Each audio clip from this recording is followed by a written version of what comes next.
Hello guys, welcome to my channel Uttarakhand Officers Path with Simran. Today we are going to continue the current affairs series which I have started. This is the third class of this series. हमने कल 30 questions तक discuss कर लिए थे. अब 30 से आगे 20-25 जो भी जितने भी पॉसिबल होंगे हम कम टाइम में ज़्यादा से ज़्यादा कर सकें वो आज करते हैं. तो ज़्यादा टाइम वेस्ट ना करते हुए हम कंटिन्यू करते हैं आज करंट अफेयर्स. 30 तक हमने कर लिए थे. 31 से आज स्टार्ट करते हैं. फिफ्थ नेशनल वाटर अवार्ड दिया गया था जिसमें ओडिशा ने रैंक 1 हासिल की है, followed by UP second rank पर आया. तो Odisha has top the fifth national water award. तो national water award fifth number पे था जो पांचवी बार निकाला गया जिसमें Odisha has rank top. IAF world space award, space की दुनिया में दिया जाता है IAF अवार्ड, जिसे एस सोमनाथ को दिया गया है. हमारे इंडियन इसरो के चेयरमैन रह चुके हैं. X IAF world space award S Somnath को दिया गया है. 54 दादा साहेब फाल्के अवार्ड ये मिथुन चक्रवर्ती को दिया गया है.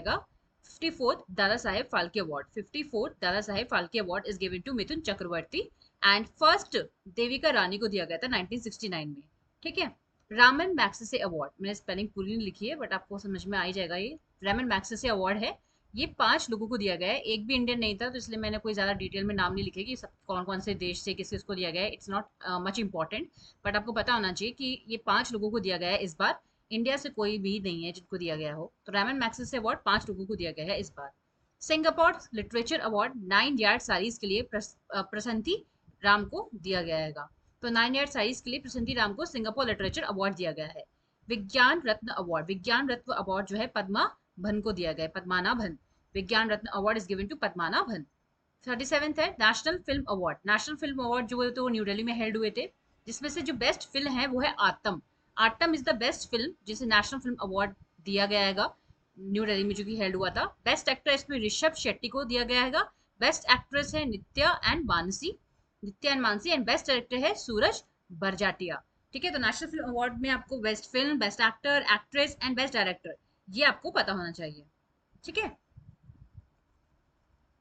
देन आता है आपका 38 जो करंट अफेयर्स है हमारा, index of, just a minute.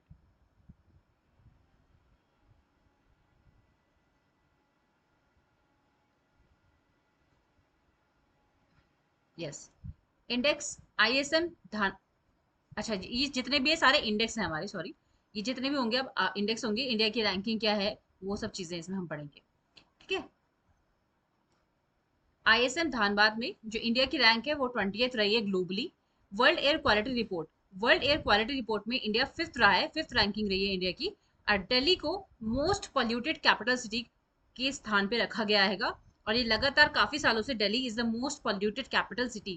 ध्यान रखिए कैपिटल सिटी बोल रही हूँ मैं, लेकिन मोस्ट पॉल्यूटेड सिटी जो है वो मेघालय का बैरीनाट है. मेघालय में एक जगह है आपकी बैरीनाट, वो मोस्ट पॉल्यूटेड सिटी हैगी वर्ल्ड की. लेकिन मोस्ट पोल्यूटेड कैपिटल सिटी जो है वो दिल्ली है. ठीक है. तो इंडिया में मोस्ट पोल्यूटेड कैपिटल सिटी भी है और मोस्ट पोल्यूटेड सिटी भी है वर्ल्ड की. ये चीज ध्यान रखो. और एयर क्वालिटी इंडेक्स में इंडिया की रैंक फिफ्थ है. 40th क्वेश्चन है आपका global terrorism index. Global terrorism index में इंडिया की रैंक है आपकी 14th. इंडिया की रैंक है ग्लोबल टेररिज्म इंडेक्स में 14th. ठीक है. फर्स्ट फिजिकल हेल्थ इंडेक्स, मतलब फिजिकल हेल्थ इंडेक्स, ये ऐसी रिपोर्ट पहली बार निकाली गई है इंडिया के द्वारा. और ये निकाली किसने है? नीति आयोग ने निकाली है, जिसमें ओडिशा ने टॉप किया है. तो ये फिजिकल हेल्थ, वाटर वाले में भी ओडिशा ने टॉप किया था, ये फिजिकल हेल्थ इंडेक्स में भी ओडिशा ने टॉप किया है. और ये क्वेश्चन एग्जाम में आ चुका हैगा. आप देख लेना, जो अभी रिसेंटली अप्रैल में हुआ था CBSE का जो एग्जाम हुआ था फॉर असिस्टेंट एंड सुपरिंटेंडेंट के लिए, 2 एग्जाम हुए थे जूनियर असिस्टेंट एंड सुपरिंटेंडेंट के लिए. उसमें ये क्वेश्चन देख लेना, आपको मिल जाएगा. Physical health index NITI Aayog के द्वारा निकाला जाता है, जिसमें ओडिशा ने टॉप किया है, फॉलोड बाय छत्तीसगढ़. और ये पहली बार निकाला गया है, फर्स्ट है 2025 में. देन आता है 1068 बर्ड स्पीशीज जो कि मैक्सिमम है. तो आपको पता होगा बर्ड काउंटिंग हुई थी जिसमें उत्तराखंड का सेकंड रैंक है, और सबसे टॉप पर जो है वो वेस्ट बंगाल है. 1068 बर्ड स्पीशीज वेस्ट बंगाल में पाई गई है. Indore is the cleanest city. Indore लगातार काफी सालों से इंदौर टॉप पे ही रहा है स्वच्छ भारत मिशन की अगर हम बात करें इंडेक्स में. तो क्लीनेस्ट सिटी का टैग इंदौर ही जीता जा रहा है पिछले कुछ सालों से. India is the sixth in the climate risk index. Climate risk index, जितने भी इंडेक्स होते हैं उसमें ज्यादातर पूछा जाता है कि ये किसके द्वारा निकाले जाते हैं और इसमें इंडिया की रैंक क्या रही है और टॉप रैंकिंग क्या है. यही चीजें इंपॉर्टेंट होती है इंडेक्स में. तो जो इंपॉर्टेंट है वो मैं बता रही हूँ, जिसके द्वारा निकाला जाता है, जो मुझे लगेगा कि एग्जाम रेलेवेंट है, इस बार पूछा जा सकता है, तो मैं आपको वो भी बताऊंगी। बट जिसमें सिर्फ रैंक ही लगता है इंपॉर्टेंट है, तो मैं उसमें रैंक ही लिखा रही हूँ आपको। क्लियर है? तो इंडिया में आपकी जो है 6th रैंक है क्लाइमेट रिस्क इंडेक्स में। हेनले पासपोर्ट इंडेक्स, ये अभी अपडेट हो चुका है, मेरे ख्याल से ये 2024 का ही बोलेंगे हम, क्योंकि अभी रिसेंटली जो हेनले पासपोर्ट इंडेक्स है 2025 का, उसमें जो इंडिया की रैंक है वो 85th है। तो इसे आप चाहे तो अपडेट कर लीजिएगा। ये 85th हो चुकी है 2025 के हिसाब से। और सिंगापुर का जो पासपोर्ट है वो फर्स्ट है, मतलब सबसे स्ट्रॉन्ग पासपोर्ट अगर बात करें तो किसका है? सिंगापुर का है। अभी भी फर्स्ट नंबर पे सिंगापुर ही है, लेकिन इंडिया का जो 2025 में हेनले पासपोर्ट इंडेक्स की जो रैंकिंग है वो 85th है।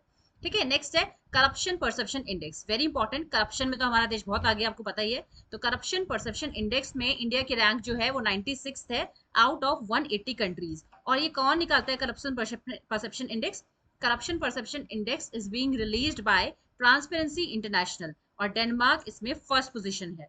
तो करप्शन परसेप्शन परसेप्शन इंडेक्स में इंडिया की रैंक 96 है, डेनमार्क फर्स्ट पोजीशन पे, निकालता कौन है? Transparency international. देन है सीसीपीआई डेनमार्क। सीसीपीआई में डेनमार्क ने टॉप किया है, इंडिया की इसमें 4th रैंक है। ठीक है, अच्छा जस्ट अ मिनट। सीसीपीआई इंडेक्स में आप गूगल करना, आपको पता चल जाएगा सीसीपीआई का क्या फुल फॉर्म है। क्लाइमेट चेंज से रिलेटेड है। इसमें डेनमार्क जो है वो टॉप कर रहा है, लेकिन first to three, first rank, first place, second place, third place blank छोड़ी हुई है, वहां पे कोई नहीं है। 4th पे डेनमार्क है। तो एक तरीके से बोल सकते हैं हम डेनमार्क ने टॉप किया है, लेकिन रैंक उसकी 4th है। इंडिया की रैंक क्या है? इंडिया की रैंक है 10th। इंडिया की रैंक है 10th है। इंडिया की रैंक 10th है सीसीपीआई इंडेक्स में। Global nature conservation index, conservation, global nature conservation index में इंडिया की रैंक है 176, इसमें लग्जमबर्ग ने टॉप किया है। Global hunger index, global hunger index में इंडिया की रैंक है 105। ग्लोबल हंगर इंडेक्स में इंडिया की रैंक कितनी है? 105। Just a minute. ठीक है, देन आता है आपका ग्लोबल हंगर इंडेक्स के बाद रूल ऑफ लॉ इंडेक्स। ये बहुत आ चुके हैं, ये यूपीएससी के एग्जाम में आ चुका है एक बार कि what is the rule of law index, कौन निकालता है, किसके द्वारा निकाली जाती है। ये यूपीएससी में आ चुका है, यूपीएससी का पीवाईक्यू है, चाहे देख लेना आप।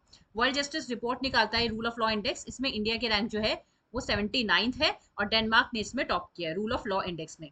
ठीक है, ग्लोबल इनोवेशन इंडेक्स, इसमें इंडिया की रैंक 39 है, सिंगापुर ने इसे टॉप किया है, और ये विपो द्वारा निकाला जाता है। इसका फुल फॉर्म आप गूगल कीजिएगा। तो global innovation index world intellectual property organisation ऐसा करके है। तो ग्लोबल इनोवेशन इंडेक्स है 39th इसकी रैंक है इंडिया की इसमें, और सिंगापुर ने इसे टॉप किया है। State food safety index, state food safety index में केरला ने टॉप किया है, और जम्मू कश्मीर सेकंड पोजीशन पे है। और ये निकाला किसके द्वारा जाता है? State food safety index food safety standard authority of India के द्वारा, एफएसएसएआई के द्वारा। तो state food safety index is being release by FSSAI, and इसे टॉप किया है केरला ने, followed by Jammu Kashmir on second place. Next है network readiness index. Network readiness index में इंडिया की रैंक 49th है, और यूएसए ने इसमें टॉप किया है नेटवर्क रेडीनेस इंडेक्स में।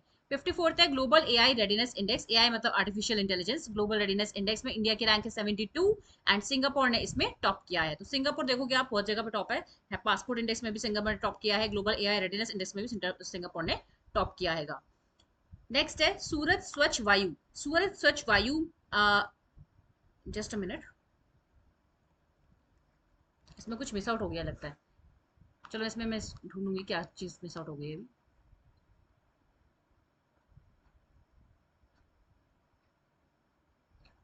ठीक है, तो हम इस पे आते हैं 56 पे, 9th एनआईआरएफ इंडेक्स। इसमें आईआईटी मद्रास को मतलब 9th एनआईआरएफ इंडेक्स में आईआईटी मद्रास पोजीशन पे रहा है। ट्रैवल एंड टूरिज्म इंडेक्स में इंडिया की रैंक 39th रही है, यूएसए ने, अमेरिका ने इसमें टॉप किया है। ठीक है ना, यूएसए ने इसमें टॉप किया है ट्रैवल एंड टूरिज्म इंडेक्स में, जिसमें इंडिया की रैंक कितनी है? 39th। NITI Aayog sustainable development goal index, इसमें इंडिया की रैंक जो है वो 70, मतलब इंडिया की रैंक नहीं, नीति आयोग जो है सस्टेनेबल डेवलपमेंट इंडेक्स, ये तो स्टेट लेवल पे, स्टेट के बीच में जो कॉम्पिटिशन्स होते हैं बेसिकली, ये सारी जो कॉम्पिटिशन है एक healthy development of the state के लिए, जो नीति आयोग है ये एजेंडा लेके आया है कि वो स्टेट्स के बीच में कंपटीशन करवाते हैं, ताकि एक पॉजिटिव एंथुजियास्टिक के साथ एक दूसरे के साथ कंपटीशन करें, और अपने स्टेट को प्रगति की तरफ आगे ले जाएं। तो जो ये नीति आयोग का सस्टेनेबल डेवलपमेंट गोल इंडेक्स है, आपको पता होगा एसडीजी 17 गोल्स हैं हमारे, इसको मीट करने का टारगेट 2030 तक का रखा गया है। सिर्फ केवल 5 साल ही बचे हैं एसडीजी इंडेक्स को, गोल्स को, टारगेट को मीट करने का। जो कि पता नहीं कितना पॉसिबल है कितना पॉसिबल नहीं है मीट हो पाना उसको। तो इसमें इस बार जो रहा है, ये केरला और उत्तराखंड दोनों ने ही टॉप किया है। ठीक है, दोनों ने टॉप किया है विद 79 स्कोर। तो इसमें Kerala and Uttarakhand tops with 79 score. ठीक है, तो NITI Aayog sustainable development goal index में Kerala and Uttarakhand has top with 79 score.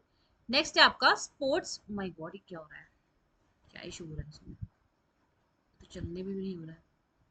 Just a minute. ठीक है, 59 है हमारा स्पोर्ट्स।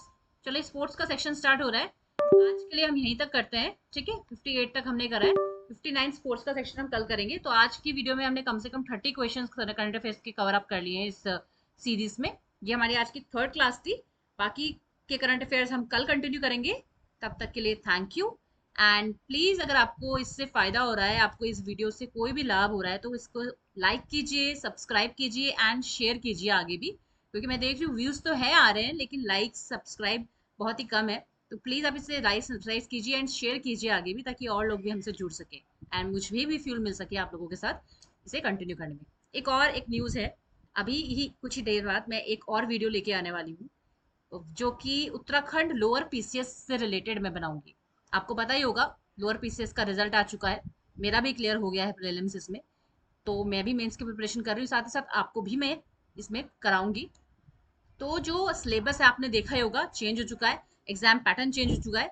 उत्तराखंड लोअर पीसीएस से रिलेटेड जितना भी है, अभी रिसेंटली कल परसों में आयोग ने जो उत्तराखंड लोअर पीसीएस के मार्क्स है, कितने क्वेश्चंस किस मार्क्स के आएंगे, उसकी भी डेटा लिस्ट डाली है।